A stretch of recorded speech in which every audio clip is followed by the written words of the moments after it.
started this 4 years ago. Someone had passed away that was one of the poets. And I started it.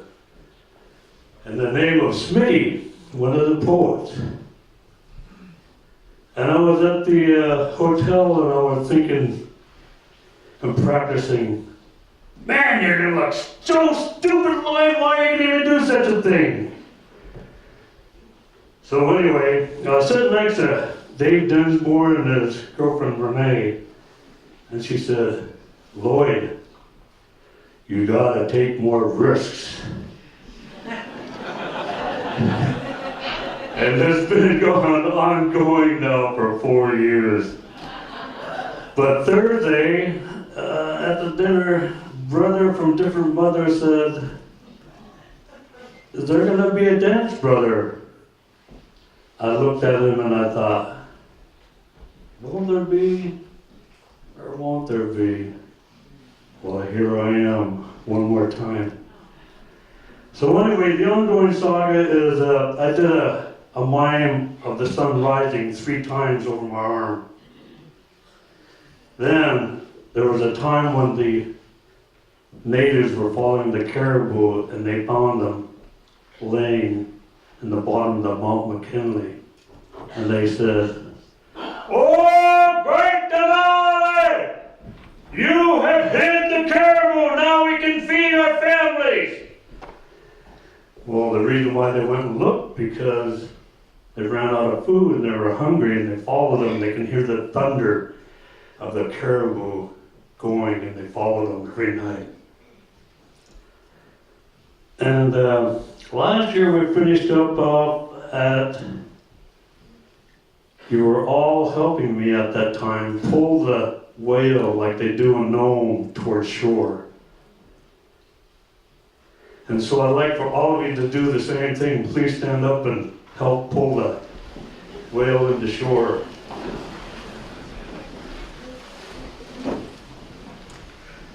Okay, we just all got done pulling the whale in where I left off. Would you all do me a favor, hold hands with the person next to you, please?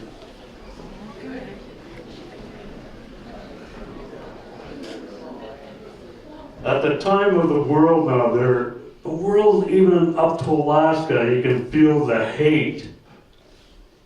You can feel the destruction of the whole society because of what's going on, the threat of Third World War. And for 30 seconds, just like for you to count to 30 and then let go, and then I will leave. 1, all of you, count. 2, 2, 3, 4, 5, 6, 7, 8, 9, 10, 11, 12, 13, 14, 15, 16, 17, 18, 19, 20, 21, 22, 23, 24, 25, 26, 27, 28, 29, 30. Let go. This is something that they do that you find at the villages when they have brought the whales to shore. You can look around and families are holding hands to thank the Creator. And so this is all that you have done, is be thankful for every person you're with. Take each second, please, and time. It cannot be replaced. And be thankful that you are. Thank you.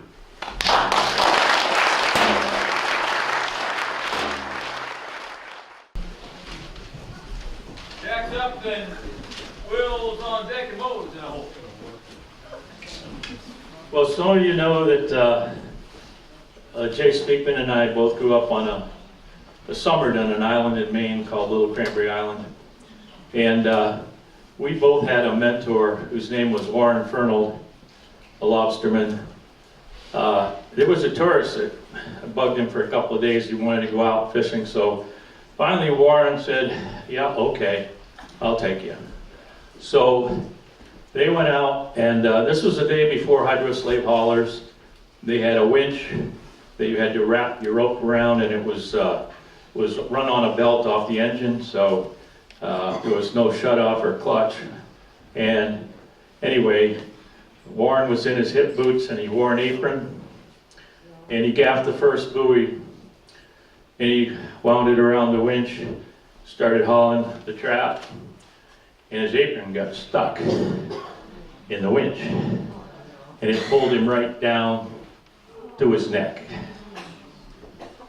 And fortunately, I'm not sure if he was able to, the engine shut off, but there he was with his neck on the winch, and he finally got a knife and he cut the apron off.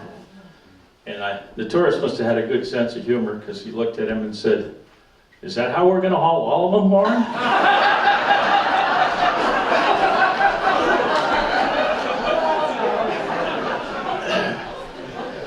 This is a short poem called Finishing Up. Fall declares itself in that bitter, hurried wind, in that dying light. Fall blusters its angry, muscled cry. History sings through screaming Davy blocks, baiting traps as father did, trying to catch tomorrow. The fish boats turn their circles. Thank you.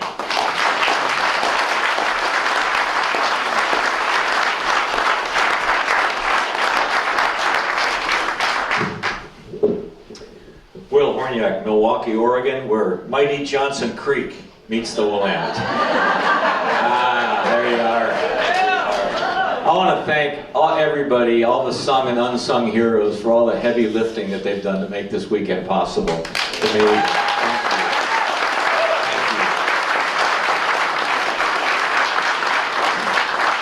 A little story from the Upper Skagit people passed on to me by Vi Hilbert, who is one of the last of the Lushootseed speakers, the language of the Olympic Peninsula. I need your help to tell the story. When I say the word yaw, I just need all of you to say ho. Ready? Yaw. Ho. Good crowd. One more time. Yaw. Ho. Long ago, they say sky. Sky used to be so close to Earth. And back in the old days, clouds were so thick, so dark, so heavy. People had to walk around like this all the time. And if they stood upright, they would pow, bang their heads on sky. And of course, they were all pow, getting angry at sky. Sometimes, though, somebody very strong, they could lift up sky. But it always came back down.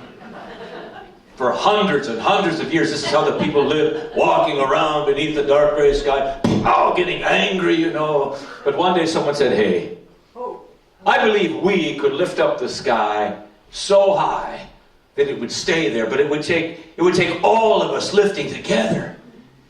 And many people said, oh, that could never be done. No. People speak different languages. They have many different ideas. And they live in many different places too, Some live in blue states. Some live in red states, How could you get all those people working together, But one day, somehow, all of the people did gather. And on that day, they all put their hands up like this against the sky. And there came a great shout. Yaw! Ho! The sky moved. Yaw! Yaw! Uh-oh. Sky was big. Sky was heavy.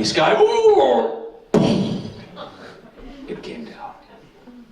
But those people, way back then and there, they did something that we could do right here and now. They decided to try one more time. Yaw! Ho! At that time, that sky flew up there so high, it stayed there. It's still up there. You can see it if you want. But they say that sky, you see, it misses living close to this earth, and especially where we live in the great Pacific Northwest, where this earth is so beautiful. You see that sky come down all the time. But it doesn't stay too close to the ground very long. anymore now because all the people have finally learned how to lift Yah together.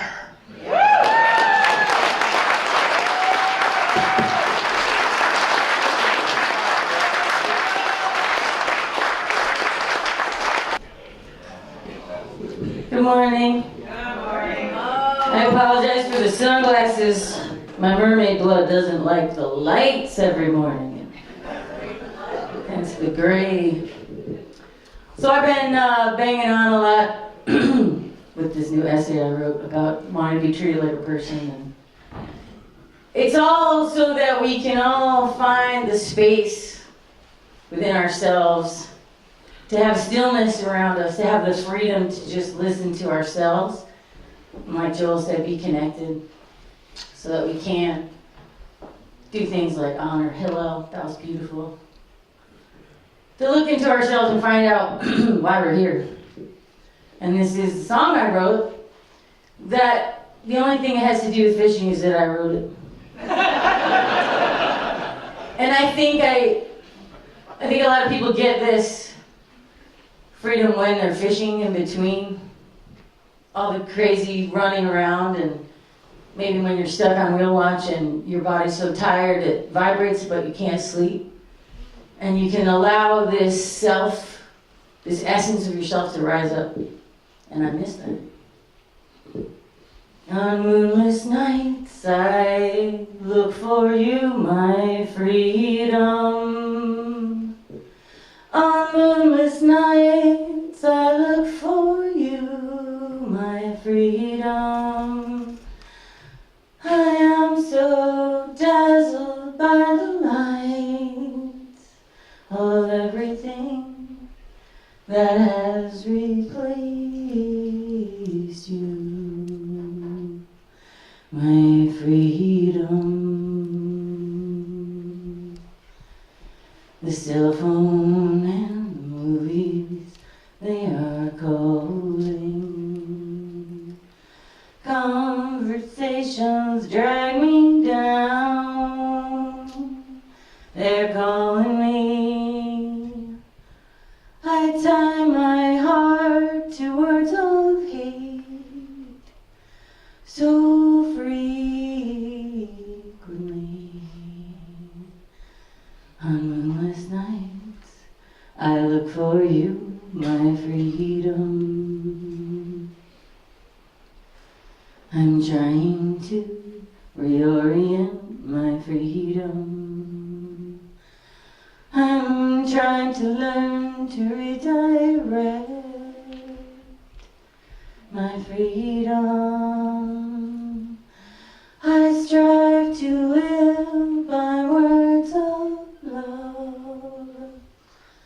The moon shines down from up above, my freedom.